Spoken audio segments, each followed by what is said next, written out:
Si l'apprentissage de connaissances disciplinaires se maintient encore en première position dans l'emploi du temps, l'engagement de l'élève n'est pas non plus exclusif au cadre de la classe. Les opportunités dans l'établissement sont nombreuses pour susciter l'implication de l'élève.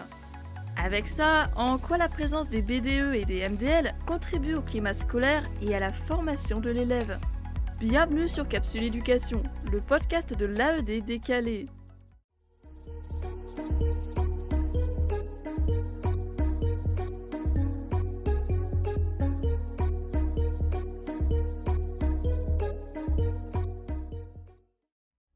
La seconde juridique, association ou instance scolaire. Concernant la maison des lycéens, c'est la circulaire du 29 janvier 2010 qui est à prendre en compte. Première citation. La maison des lycéens est un outil au service des lycéens. Elle aide au développement de la vie culturelle au lycée et donne aux élèves l'occasion de s'engager dans des projets, de faire l'apprentissage de leur autonomie et de prendre des responsabilités importantes. Elle se substitue aux foyers socio-éducatifs qui pourraient encore exister.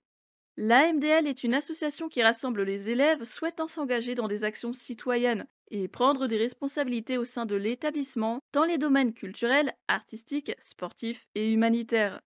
Deuxième citation. Constituée sous forme d'association dont le siège se situe dans l'établissement, la Maison des lycéens obéit au régime de droit commun des associations défini par la loi du 1er juillet 1901 relative au contrat d'association. Troisième citation. La Maison des lycéens fonctionne en relation étroite avec le Conseil des délégués pour la vie lycéenne. Les élèves veillent, dans leur propre intérêt, à ce qu'il n'y ait pas de cumul excessif de fonctions au sein de ces deux structures. Dernière citation. La Maison des lycéens est conçue sur la base d'un projet inscrit dans les statuts de l'association, porté par les élèves eux-mêmes, avec l'appui du CPE ou, éventuellement, de tout autre membre de la communauté éducative de l'établissement. Son aménagement et son organisation peuvent faire l'objet d'un espace dédié. Voilà pour la circulaire, mais éducation.gouv en fournit un cadre un peu plus détaillé dans une page dédiée aux actions dans le lycée. À la rubrique Créer et gérer une maison des lycéens, voilà ce qui est dit. Une maison des lycéens existe dans chaque lycée. C'est une association gérée directement par les élèves de 16 ans ou plus. Son rôle, participer au développement de la vie sociale, culturelle et sportive dans l'établissement. La circulaire du 9 septembre 2016, relative à la vie lycéenne, renforce le caractère obligatoire des MDL, avec en particulier son passage sur le quatrième point. Tous les lycées doivent être dotés d'une maison des lycéens qui se substitue au foyer socio-éducatif et hérite de l'ensemble de ses actifs. Plus loin, il est rappelé que le conseil d'administration de la maison des lycéens doit être composé exclusivement de lycéens. Le support des adultes, toujours nécessaire, ne doit en aucun cas prendre la forme d'une présence statutaire au sein de l'association. Autour des BDE maintenant. Et voilà un problème qui se pose déjà. Les bureaux des élèves du secondaire ne disposent pas de texte juridique aussi précis. Il n'y a pas de règlement spécial, pas de cadrage national ou régional. Tout semble se décider au niveau local, selon l'établissement et ses besoins, sa culture. C'est ainsi que quand on cherche ce qu'est un BDE sur la toile, ce sont les sites des établissements eux-mêmes qui livrent leur version avec ce que propose leur BDE, quand ils en ont un.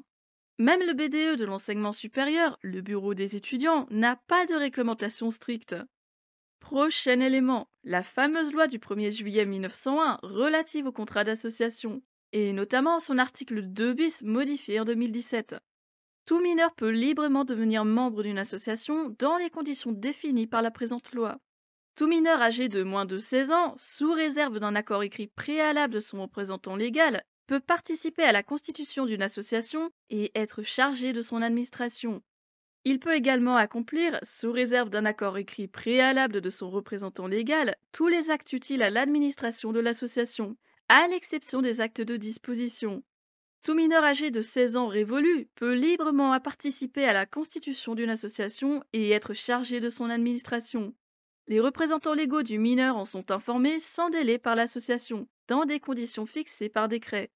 Sauf opposition expresse du représentant légal, le mineur peut accomplir seul tous les actes utiles à l'administration de l'association, à l'exception des actes de disposition. Suit l'article 511-9 du Code de l'éducation, relatif à la liberté d'association.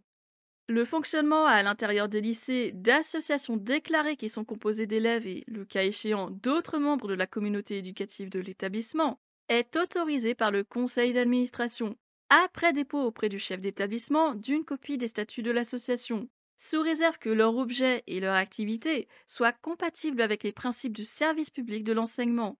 En particulier, elles ne peuvent avoir un objet ou une activité de caractère politique ou religieux. Ces associations peuvent contribuer à l'exercice du droit d'expression collective des élèves. Petit retour sur la circulaire du 10 août 2015 relative aux missions des conseillers principaux d'éducation.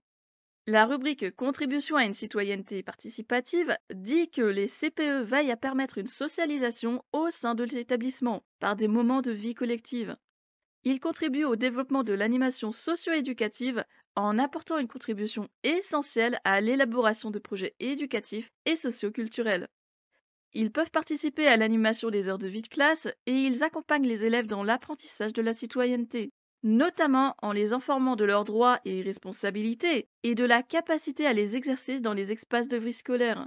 Foyers socio-éducatifs, maisons des lycéens, pauses méridiennes, associations. Et trois autres réglementations à garder en tête. La circulaire du 25 octobre 1996, qui se rapporte à la situation des chefs d'établissement au sein des associations périéducatives ayant leur siège dans l'établissement. Le foyer socio-éducatif est l'association sportive par excellence. Ou encore la circulaire du 20 août 2018, qui établit la composition et le fonctionnement du conseil de la vie lycéenne et des délégués de classe. Ou bien, encore plus loin, la circulaire du 7 décembre 2016, qui cette fois définit les attributions, la composition et le fonctionnement du conseil de la vie collégienne. La seconde technique, des instances et des acronymes à toutes les sauces.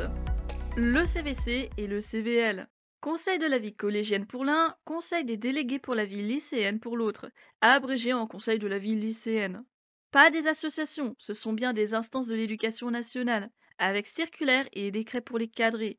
Le CVC s'implique dans 5 axes précis. Premier axe, les questions relatives à l'organisation de la scolarité. Par exemple, le temps scolaire, le projet d'établissement, le règlement intérieur, la restauration, les équipements même. Deuxième axe, les questions relatives à l'organisation du travail personnel et de l'accompagnement des élèves, les échanges linguistiques et culturels. Troisième axe, les actions qui visent l'amélioration du bien-être et le climat scolaire, la promotion de pratiques participatives. Quatrième axe, avoir un regard aussi sur l'éducation artistique et culturelle et les trois parcours que la réforme du collège a laissés, à savoir parcours citoyen, parcours à venir et parcours éducatif de santé. Dernier axe, la formation des représentants des élèves, qui vraisemblablement ne concerne pas que les délégués de classe.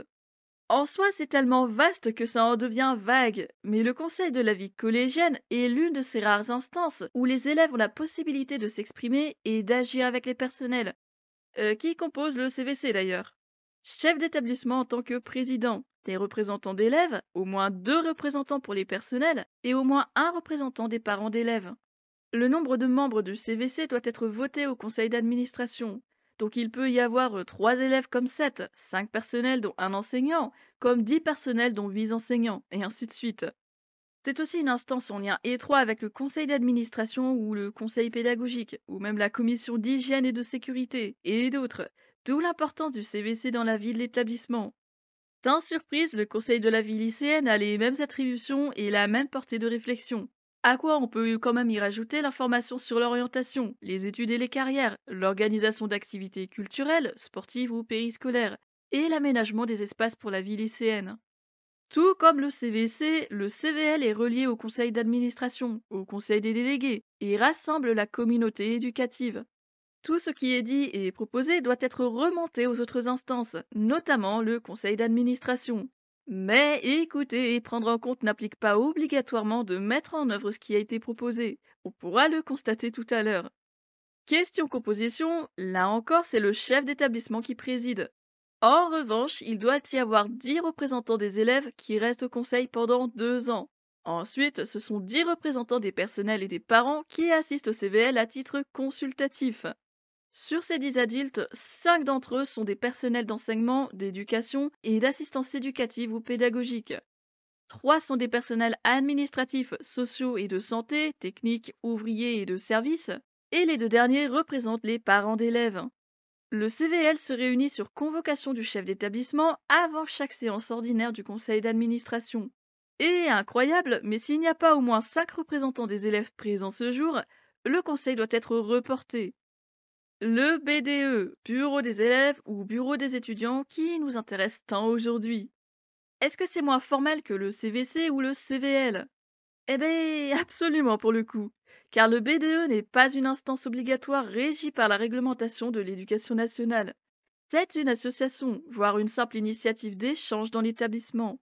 Il y a bien un président, un secrétaire et un trésorier, mais le BDE reste plus simple à gérer, ne vise pas à siéger dans les autres instances ou à prendre des décisions, à même avoir de l'impact sur le conseil d'administration. Association, c'est vraiment le mot à garder. Il est question de mettre en œuvre des actions et des initiatives pour les élèves, comme par exemple un bal de fin d'année, une rencontre à thème avec des intervenants extérieurs, un coin d'échange sur le temps de récréation. Le FSE, ou foyer socio-éducatif.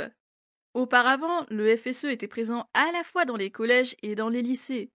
Une circulaire datée du 25 octobre 1996 entendait même inciter les élèves à participer à sa gestion et son animation, notamment en leur rendant accessibles des fonctions dirigeantes, autres que président, secrétaire ou trésorier. Aujourd'hui, quand on parle de FSE, on en parle majoritairement pour le collège, dans une optique facultative. Celui du lycée a progressivement disparu avec les années 2010 et les réformes, pour laisser place à un autre type d'association, l'AMDL. Au collège, le foyer socio-éducatif permet aux élèves de découvrir des activités périscolaires multiples, tout autant que les faire intervenir dans la vie de l'établissement, dans l'organisation et la gestion de l'association, comme des activités qu'ils mettront en place. Question composition et fonctionnement, il est à noter que le FSE ne sert normalement pas à mettre en place des voyages ou des sorties scolaires. Il peut les financer, oui, mais pas en être l'initiateur, parce que les actions sont censées être facultatives et ne pas déborder sur la scolarité. Les fonctions administratives sont votées par des élections en début d'année scolaire lors d'une réunion en assemblée générale. Et maintenant, j'ai bien envie de t'en dire plus grâce à une question posée au Sénat en juillet 2000, avec sa réponse publiée au journal officiel du Sénat en octobre 2000 toujours. Il était demandé une clarification du statut juridique et du degré d'autonomie de gestion d'un FSE. Et voilà en gros la réponse. L'adhésion à l'association est facultative et volontaire. L'activité du FSE est complémentaire des missions d'enseignement, donc elle ne peut pas se substituer, mais simplement seconder. Il y a un budget propre dont les ressources proviennent des cotisations des membres, des activités créées, des dons et des subventions. En bref, le foyer socio-éducatif sert au financement de projets, a été conçu comme une association au service des élèves, mais attention, la gestion revient aux adultes et aux mineurs de plus de 16 ans, ce qui peut questionner un peu, et on y revient dans peu de temps. La MDL, la fameuse maison des lycéens qui sera aussi l'intérêt du jour.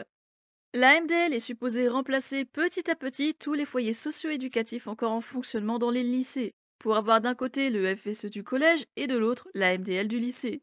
Mais y a-t-il autant de différences? Bah, je veux mon neveu. Ce sont des associations qui servent le financement de projets et l'animation de l'établissement, donc toujours au service des élèves. Mais l'AMDL est gérée entièrement par ses élèves, avec des fonctions administratives réservées aux mineurs de plus de 16 ans. Et là, les adultes ne peuvent pas exercer de responsabilité dans la sauce. Les débuts arrivent en avril 1991 par le biais d'une circulaire qui admettait la difficulté d'impliquer les élèves dans l'ancien FSE très commun, tant ils n'avaient que très peu d'accès à la prise de responsabilité. Et avec l'abaissement de la majorité civile à 18 ans, la possibilité d'inclure plus d'élèves dans la MDL s'est étendue, forcément, même si le FSE dominait encore le terrain.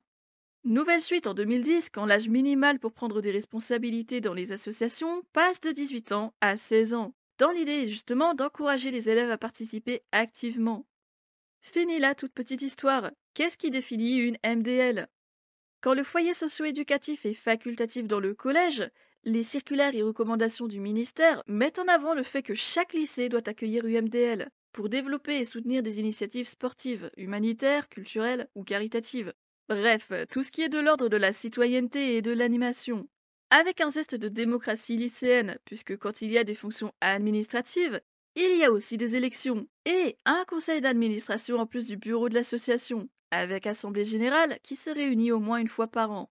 N'importe qui peut participer à la MDL, à condition d'y adhérer via une cotisation définie à l'avance par le conseil d'administration de la MDL. On y retrouve la rédaction des statuts qui permet à l'association d'être validée. Pour mieux comprendre, je te laisse retrouver le modèle de statut type de MDL proposé par Eduscol en mars 2012 à peu près. document administratif qui doit comporter un projet qui s'accorde avec le projet d'établissement. Le doc doit indiquer quelques éléments de base, comme le nom d'association, sa raison d'être, son siège social, ses modalités d'organisation et sa réglementation dans la gouvernance. Une copie des statuts doit être transmise au chef d'établissement et c'est le conseil d'administration du lycée qui autorise ou non l'exercice de la MDL dans l'établissement. Ensuite, c'est une histoire d'aller déclarer son association et déposer ses statuts en préfecture pour vraiment être en règle. Et le budget, encore une fois, est distinct de celui du lycée. Il s'alimente là aussi avec les activités de la MDL, avec ses cotisations, ses dons, les subventions publiques et les dotations du lycée. Et ça en passe par l'ouverture d'un compte bancaire à son nom, pas par le compte bancaire d'un des adhérents, ça c'est important. Comme la MDL s'inscrit dans le projet d'établissement, Maison des lycéens et Conseil de la vie lycéenne sont amenés à travailler ensemble, forcément. Un dernier pour la route, pour le coup très peu connu en dehors de l'enseignement agricole. L'ALESA, ou Association des lycéens, étudiants, stagiaires et apprentis, l'équivalent de la Maison des lycéens de l'éducation nationale. Cette association est là encore gérée par les élèves pour financer des projets et activités sportives, culturelles, socioculturelles et animer les lieux. C'est la circulaire du 21 janvier 2003 qui crée et définit les ALESA. La circulaire dit par exemple que tout élève, étudiant, stagiaire ou apprenti peut devenir membre de l'ALESA sans devoir verser une adhésion, que le conseil d'administration de l'établissement reste maître et que le chef d'établissement a un rôle de suivi dans sa gestion. Il est aussi rappelé que les professeurs d'éducation socio-culturelle sont aussi invités à faire un suivi, puisque l'ALESA s'inscrit dans la discipline. Budget propre là aussi, un fonctionnement globalement semblable à celui d'une MDL, mais beaucoup moins d'informations disponibles. Y a-t-il des chiffres pour mieux saisir ce petit monde? Malheureusement, études, rapports et constats ministériels ne sont pas au rendez-vous, à tel point qu'on ne sait pas vraiment combien il y a de MDL, de BDE, de FSE, d'ALESA. Si l'on prend pour acquis que chaque collège doit être muni d'un conseil de la vie collégienne et d'un foyer socio-éducatif, ça serait pas moins de 6 950 collèges à équiper. Même réflexion pour les lycées. Un conseil de la vie lycéenne et une maison des lycéens pour tous, ça serait dans les environs de 3 750 lycées. Deux grands chiffres, si bien qu'on peut se le dire entre nous. Même si les conseils et la MDL sont supposés être obligatoires dans chaque établissement, c'est évident que certains en sont encore dépourvus en 2022. Sans compter les FSE qui persistent encore au lycée et qui faussent probablement une partie des chiffres. Quant à la fédération des MDL qui existe depuis 2014, elle compte actuellement dans les 150 maisons des lycéens adhérentes. C'est certes peu, mais ça illustre bien la question des MDL. Elles ne sont pas encore assez nombreuses, pas assez développées, et la fédération reste un élément discret et encore peu connu des associations lycéennes. Pas vraiment de chiffres pour les BDE, tant chaque établissement fait à sa sauce. Alors on peut imaginer qu'un lycée sans MDL essayera de compenser en créant son bureau des élèves. Les effectifs sont un peu moins débuleux dans l'enseignement supérieur. En 2010, le nombre était estimé à un peu plus de 13 500 bureaux des étudiants. Y a-t-il eu une évolution forte entre 2010 et aujourd'hui? La question est ouverte. En tout cas, la culture du bureau des étudiants semble plus importante dans le sup que dans le secondaire, pour l'instant. On s'en reparlera sur un autre épisode dédié à l'enseignement supérieur. BDE et MDL en établissement scolaire, l'engagement timide face à plusieurs instances. Une association en lien étroit avec le conseil de la vie lycéenne et un espace d'échange au service des élèves, avec possibilité d'associer tout membre de la communauté éducative dans le fonctionnement ou l'organisation, même si les fonctions à responsabilité sont occupées par les élèves, quoi qu'il arrive. Président, secrétaire et trésorier, trois fonctions qui font qu'un BDE ou une MDL n'a pas les mêmes objectifs ou les mêmes règles qu'un CVL ou un FSE. Qui est le président? Selon les statuts de la MDL, ses attributions et sa portée de pouvoir peuvent varier. Mais en gros, il représente la sauce et signe les contrats, sans pour autant être seul décideur, parce que la MDL est aussi pourvue d'un conseil d'administration et d'une assemblée générale. Certaines actions nécessitent l'avis des uns et des autres. Dans le courant, ces missions incluent l'ouverture et le suivi du compte bancaire, à quoi il faut rajouter le respect des réglementations, de la sécurité. Le secrétaire est celui qui rédige les comptes rendus et les procès-verbaux des différentes réunions, des échanges. Celui vers qui on se tourne quand on a un doute sur ce qui a été dit et décidé, en somme. Il tient tous les registres de la MDL et effectue les déclarations obligatoires en préfecture. Troisième fonction, le trésorier.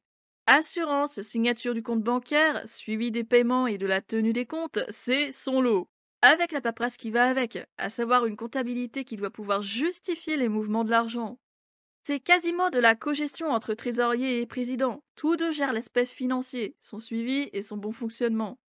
Et quand on regarde de près ces trois fonctions, celles de président et de trésorier apparaissent peut-être comme de trop grandes responsabilités pour des élèves, y compris pour des plus de 16 ans. C'est pourquoi la présence et le soutien de tout personnel est bienvenu, sans pour autant briser la règle des fonctions réservées aux élèves. C'est une question d'apporter des compétences complémentaires pour former une association au service de tous et d'aiguiller dans les démarches. Par exemple, un assistant d'éducation qui peut être référent de l'AMDL, avec ou sans heure de décharge. Il ne sera pas tout à fait membre, mais agira comme soutien. Pareil avec le professeur documentaliste, et surtout avec le CPE, lui qu'on sollicite plus que les autres pour chapeauter MDL, FSE, BDE et instances qui accueillent des élèves. Bon, bah c'est bien joli ces douces paroles autour de l'engagement scolaire via une MDL ou un BDE, mais dans les faits, ce n'est pas pour tout le monde, clairement. Peu d'élèves y participent réellement, peu d'élèves sont membres d'une telle association. En septembre 2018, le Conseil national d'évaluation du système scolaire a publié un rapport scientifique focalisé sur les engagements citoyens des lycéens. En s'appuyant sur des statistiques recueillies auprès de environ 16 000 collégiens et lycéens, disséminés dans environ 400 établissements. Voilà ce qui transparaît du rapport après 2 années de préparation et une année d'enquête. Sur l'année 2017-2018, seuls 7% des lycéens s'engageaient dans une maison des lycéens. Sur ce point, le Conseil rappelle que la question portait sur l'exercice de fonctions à responsabilité, pas juste sur le fait d'être membre. Alors peut-être que le chiffre ne reflète pas le nombre d'élèves qui participent à l'association. Ceci dit, 7% reste un petit chiffre. Vient ensuite l'engagement en fonction du type d'établissement, avec une comparaison entre 4 types d'engagement. Maison des lycéens, tutorat, journal de l'établissement et projet citoyen. Public et privé réunis, c'est dans les lycées professionnels que la MDL accueille le plus d'élèves intéressés. 5% contre 3% pour les lycées généraux et technologiques et les lycées polyvalents. Le pourquoi du comment n'apparaît pas, et franchement, on pourrait se demander pourquoi la MDL est plus populaire en LP, même si l'écart reste faible avec les autres. Peut-être une question d'environnement familial. Un troisième graphique montre l'implication des élèves en fonction de leur contexte socio-économique. Les élèves défavorisés ou intermédiaires sont à 3% d'engagement, pour 4% d'élèves favorisés. Si l'on se base sur l'hypothèse que les LP sont réservés aux élèves défavorisés et intermédiaires, ce taux d'engagement correspond plutôt bien, pendant que les LEGT accueillent une majorité d'élèves favorisés. Mais ce n'est pas tout. Si le LP est globalement bien placé dans les engagements de la MDL, du journal lycéen et du projet citoyen, ce n'est pas le cas du tutorat, où il y a moins d'élèves qui y participent, contrairement au LEGT et LPE, où justement le tutorat a plus la cote. En fait, on ne peut pas en déduire beaucoup. Juste que les MDL restent anecdotiques au niveau national, même si elles font parfois un excellent travail d'animation au niveau local. Quant au BDE, les chiffres ne doivent pas être si différents que ça de la MDL. En vérité, si les opportunités d'engagement scolaire apparaissent nombreuses à première vue, dans les faits, ce n'est pas le cas. Outre les délégués de classe ou du CVL, il n'y a pas beaucoup de possibilités. MDL, tutorat, journal lycéen, en fait, ça ne concerne même pas une moitié d'élèves. La MDL permet-elle vraiment aux élèves de s'engager, d'apprendre la citoyenneté? Peut-on bien parler d'effet d'appartenance, de motivation sur l'élève, de rendre l'élève acteur de sa scolarité? Ce fameux rapport le dit là encore. L'engagement dans un cadre scolaire est encore trop perçu sous la fonction de délégué de classe, celle de délégué de CVL, à la limite. En bref, c'est une présence qui ne s'arrête qu'aux instances officielles. Mais la MDL n'est pas une instance, c'est une association, tout comme le BDE. Et autant dans les instances les élèves sont moins écoutés, surtout en conseil de classe, autant quand l'organisation les place dans des rôles à responsabilité, ils peuvent s'impliquer plus librement, jouer un plus grand rôle. Ça, le CVL commence à le leur fournir en les amenant à participer à une série d'instances, de débats, en leur donnant un peu le sentiment qu'ils contribuent à l'amélioration de l'établissement. Mais comme on se l'est dit en présentant le CVL et le CVC, écouter et prendre en compte la parole de l'élève n'implique pas nécessairement d'appliquer ce qu'il a dit. Et c'est là que la MDL entre en jeu. Association au service des élèves, avec des fonctions clés réservées aux élèves. Une coopération possible et encouragée avec toute la communauté éducative, mais sans que les adultes ne puissent décider et avoir le dernier mot, comme c'est le cas avec le FSE. Ce sont les élèves qui élisent leurs fonctions administratives. Là, c'est déjà différent d'une élection de délégué de classe. Les enjeux ne sont pas les mêmes. Ce sont eux qui proposent et mettent en œuvre des actions, des rencontres. Eux qui gèrent les finances de l'association et ce qu'ils veulent en faire, dans le respect des lois et du cadre légal, bien entendu. C'est l'endroit où les élèves ne sont plus spectateurs comme c'est le cas en conseil de classe. Ils peuvent parler et ne pas se contenter d'écouter.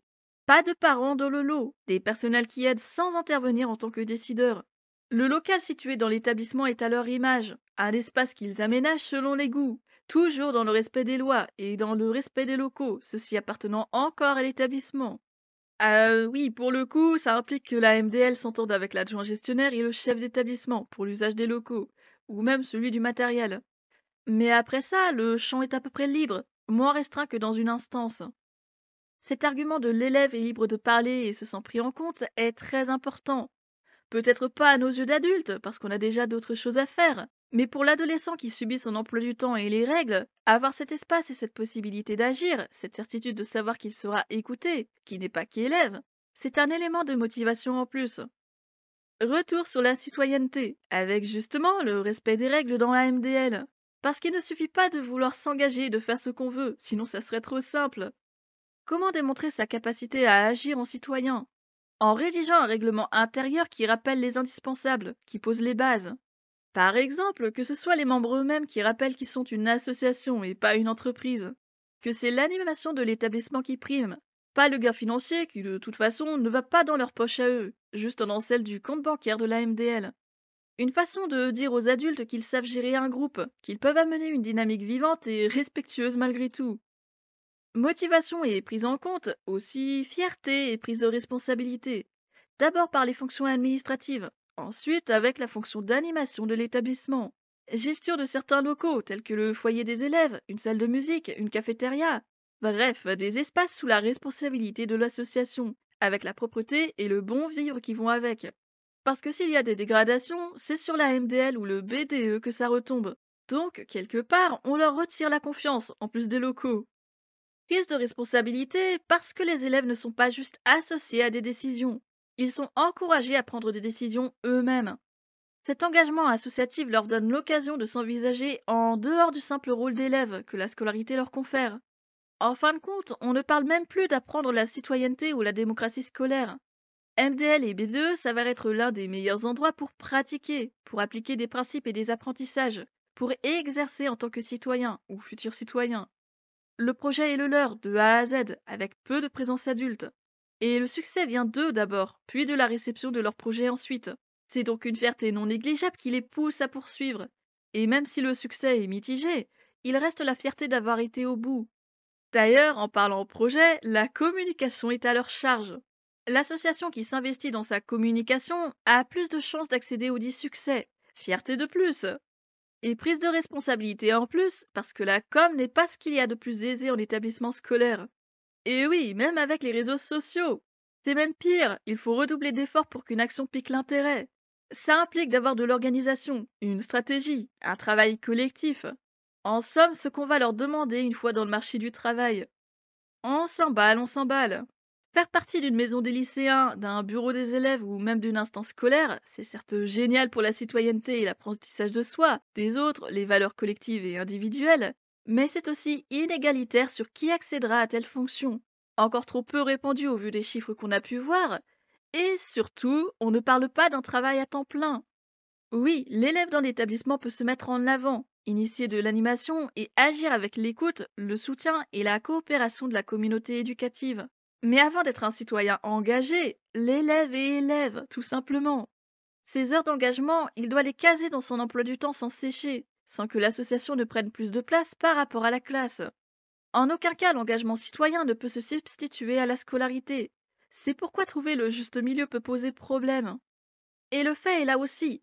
L'existence d'un bureau des élèves ou d'une maison des lycéens agit bel et bien sur le climat scolaire de l'établissement, dès lors que les membres y participent volontairement et s'y impliquent. Mais ce climat peut vite se détériorer si l'association finit par passer avant tout le reste. Si les membres ne trouvent pas de terrain d'entente, si les actions proposées ne suivent pas les demandes de tous les élèves, pas juste ceux qui adhèrent, aussi les autres, au service de tous les élèves, c'est crucial de s'en rappeler. Quant à l'engagement et l'aspect apprentissage de la citoyenneté, la plateforme Parcoursup y consacre une rubrique pour les bacheliers. Le livret scolaire unique et le livret scolaire du lycée ont également cette rubrique qui récompense les actions associatives. Comme ça ne concerne qu'une toute petite part des lycéens, bien évidemment, tout le monde n'en bénéficie pas. Mais ça montre quand même bien à quel point le ministère encourage les élèves à sortir de leur simple rôle d'élève dans une classe. Là-dessus, il y aura beaucoup de choses à dire dans un autre épisode. Ouais, bon, association et difficultés quand même. Outre l'accès insuffisant selon les établissements, c'est aussi une question de banque qui refuserait encore d'ouvrir un compte bancaire à l'association si celle-ci est administrée par un mineur, y compris mineur de plus de 16 ans. Autre souci, celui d'avoir encore des personnels qui prennent le rôle de président, de trésorier ou de secrétaire, ou qui font plus qu'assister et venir en soutien. Ils gardent le contrôle sur une association au service des élèves. Fort heureusement, ça n'a pas l'air d'être la majorité. Toutefois, l'ancien fonctionnement des FSE du lycée reste ancré dans quelques têtes. C'est d'ailleurs pour ça que tous les lycées ne sont pas encore dotés d'une maison des lycéens. Certains gardent toujours le statut foyer socio-éducatif, parce qu'ils ne veulent pas en changer, ou parce que le FSE est quasi mort et changer les statuts ne ferait rien si ce n'est gaspiller du temps, ou encore parce que les bénéfices du FSE risquent d'être perdus en passant sur un autre statut. En tout cas, encourager les élèves à s'impliquer hors de la classe n'est pas si facile, d'autant que des limites se posent d'elles-mêmes. Concrètement, qu'est-ce que BDE et MDL peuvent faire en termes d'action, d'initiative, d'animation? N'allons pas chercher très loin. Des événements tels qu'Halloween, Noël, une rose pour la Saint-Valentin, un bal de fin d'année ou une fête des internes, une journée des talents, une rencontre géante avec les anciens élèves, des débats ou des échanges avec des intervenants extérieurs ou non, pour parler de sujets d'actualité, d'amélioration possible pour chacun. Bref, des échanges à thème ou des cafés philo, pourquoi pas. Des spectacles, des achats de jeux de société avec tournois organisés, ou une confection et une vente de boissons ou confiseries dans le cadre de la cafétéria ou d'une kermesse, d'un élément caritatif, puisque c'est interdit via les distributeurs automatiques. De plus en plus de lycées pensent à inclure les MDL dans les photos de classe quand il y a un club photo en place. D'ailleurs, oui, les clubs et ateliers sur le temps méridien ou en fin d'après-midi pour les internes. Musique ou cinéma, dessin ou voyage, danse ou théâtre. Les possibilités sont infinies dès lors qu'on parle de club et d'atelier, tant que ça reste dans le respect des lois et la faisabilité de l'association, de l'établissement. Et pourquoi pas aussi une web radio ou un club journal télévisé en dehors du cadre du CDI. En fait, les initiatives sont vraiment nombreuses pour laisser les élèves se dépenser, créer librement. Est-ce que tout est faisable? Pas forcément, c'est logique. Question de budget et de participation, de matériel. Peut-être aussi de personnel quand on y pense, parce que certaines choses requièrent la présence et l'aide des adultes. Et ça, c'est pas toujours évident, on a pu en avoir un petit aperçu. Ceci dit, l'élève en dehors de la classe a pas mal d'opportunités à attraper, à mettre en œuvre. Plus qu'un travail de citoyenneté ou la fierté de l'établissement, ou la fierté de l'élève. Plus que l'apprentissage de valeurs. C'est bel et bien un élément qui agit sur le climat scolaire et le bien-être, lorsqu'il est bien dosé, et que toute la communauté éducative y prend part de façon équilibrée. Et équilibré, dans la maison, on ne peut pas dire que ce soit de la tarte, ne serait-ce que pour le temps à y consacrer, à un temps que personne n'a vraiment. L'hôtesse t'en parle encore et encore, de belles possibilités pas franchement accessibles à tous. Une fois n'est pas coutume, je déroge à la règle. Quand je dis qu'un élève doit réussir à équilibrer son temps et son implication entre sa scolarité et ses engagements, eh ben, j'ai pas vraiment été un bel exemple, en particulier sur mes 2 années de BTS. Avant ça, le BDE en lycée, réservé aux délégués à ses tout débuts, en 2015 je crois. Comme il venait tout juste d'être créé, la décision avait été prise d'impliquer d'abord les délégués de classe. Et quand on m'a dit que finalement je pouvais venir, j'ai décliné. Je vivais loin et j'avais un peu peur que les réunions soient placées en fin d'après-midi. Je n'aurais même pas eu à payer d'adhésion. Alors tu vois, le BDE n'est pas obligatoirement accessible sur cotisation, contrairement à une MDL. Un élément qui s'avère intéressant pour choisir ce qu'on aimerait mettre en place, BDE ou MDL. En BTS, ce fut une autre histoire. J'étais interne, donc je pouvais me décider à dire oui, à m'impliquer. Le BDE a été créé sur ma 2e année, avec la particularité de n'être accessible qu'aux étudiants. Sauf que la première réunion a eu lieu en décembre, soit au moment où une bonne moitié des étudiants étaient en stage, donc ça n'a pas vraiment été un succès. Et j'en reviens à cette histoire d'implication. Dans ma scolarité, les seuls moments où j'ai su m'impliquer réellement et donner de l'énergie, ce n'était pas dans les cours, en classe ou avec les divers exposés de groupe à rendre, mais bien dans la vie de l'établissement. Et j'avais une telle envie de savoir ce qu'était un BDE, de participer et de faire partie d'un groupe qui me prenne en compte. Donc j'ai sauté sur l'occasion dès que le CPE m'a parlé d'un BDE, puis les surveillantes d'internat.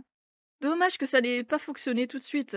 Mais, fallait-il que je revienne? Après mon BTS, je n'ai pas quitté le lycée. J'y suis restée en tant que volontaire en service civique. Et cette fois-ci, j'ai pu bosser sur le BDE, en assurer une partie du suivi en m'aidant des débuts difficiles et des conseils de mon tuteur. Total des courses, premier passage dans les classes pour attirer les étudiants en début septembre. Première réunion en mi-septembre. Et 8 étudiants inscrits au Nourrisson BDE. Le vote a été très simple pour déterminer qui serait président, secrétaire et trésorier. Un vote à main levée. La honte démocratique très assumée. En fait, tout s'est à peu près bien passé. Je venais voir de temps en temps comment tout se profilait, si les étudiants avaient besoin de soutien. Ils ont obtenu les accords de la directrice et ont pu même mettre en vente des suites à l'effigie des différentes promos de BTS, jusqu'à la crise sanitaire qui a tout stoppé en mars 2020. Aujourd'hui, quand même, j'ai un sacré regret. Celui que pas une fois les lycéens de Bac Pro et les CAP n'aient été envisagés comme membres du BDE, alors qu'ils composent la moitié des effectifs. Je sais que ce n'était que les débuts, qu'il ne fallait pas précipiter les choses. C'est ce qui était ressorti quand j'en avais parlé avec les collègues de la vie scolaire. De la prudence avant de lancer les choses et d'étendre le BDE à tous. J'espère que depuis ce bureau s'est stabilisé, que les projets parviennent à tenir, à amener plus d'intéressés, sans forcément être passé du côté officiel, on fait tout dans les règles. Cet esprit accessible sans cotisation et plutôt familial, ça m'avait bien plu. Ceci étant dit, j'espère aussi que direction et personnel ont accepté de mettre le lycée pro plus en lumière, autant que le LEGT jumeau. Et à mes yeux, ça en passe par le BDE, qui était très mis en avant dans le LEGT, mais si peu considéré en LP. Espérons. Interroger et comprendre l'éducation nationale, même en vacances, c'est pas de tout repos. Comme on est encore très loin de la reprise, rendez-vous vendredi prochain au même endroit et à la même heure pour découvrir la saison 1 d'une web-série aussi drôle que dramatique. Une série autour d'une CPE déjantée. En attendant, porte-toi bien et ne baisse pas les bras.